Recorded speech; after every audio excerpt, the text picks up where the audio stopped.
Buonasera da Loreo, siamo con il sindaco Moreno Gasparini che ci spiega la serata e ci presenta il suo ospite. Buonasera sindaco. Buonasera a voi, io credo che stasera sia un grande evento ma anche con un aspetto di amicizia e di solidarietà. Stasera è una serata di beneficenza che la facciamo nel nostro piccolo, veramente piccolo,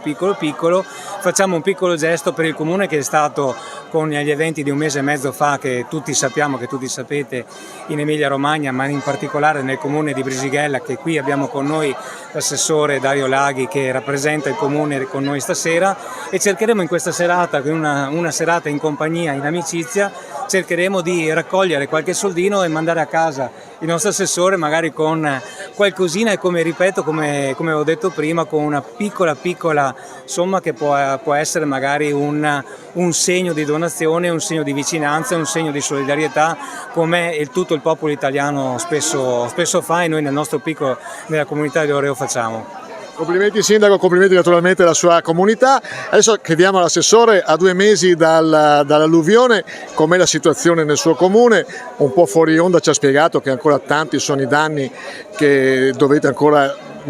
sistemare, tante le spese, però con una botta di ottimismo come siete messi? Noi siamo messi che adesso ci stiamo riprendendo, piano piano ci stiamo riprendendo. Abbiamo avuto danni per più di, posso dire anche le cifre precise che abbiamo mandato in regione, 120 milioni di danni per frane importanti, non le colate che le portiamo via con i nostri operai, più altri 23 milioni di danni per edifici pubblici che comprendono il centro sportivo, è completamente andato tutto sott'acqua,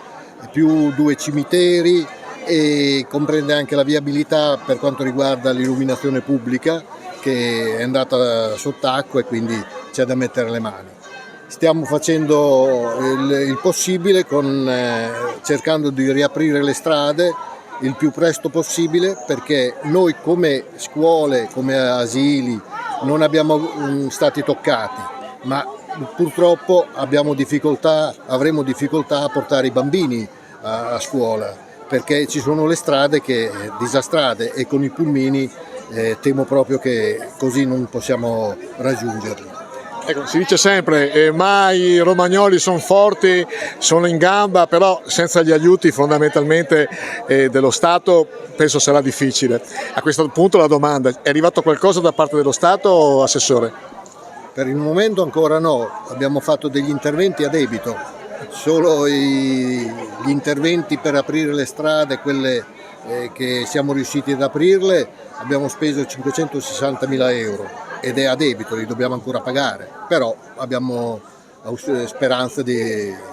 pagarli e che arrivino i soldi che arrivano. Siamo a casa di Don Angelo, l'associazione noi si è adoperata da qualche giorno a questa parte per mettere in piedi tutta questa realtà di questa sera, e questo è uno spazio che insieme all'associazione anziani, insieme all'associazione noi, insieme a tutte le associazioni di volontariato di cui la nostra comunità fa parte, è sempre comunque un fiore all'occhiello, perché dove non può arrivare l'amministrazione comunale, senz'altro il volontariato occupano un grande spazio di aiuto.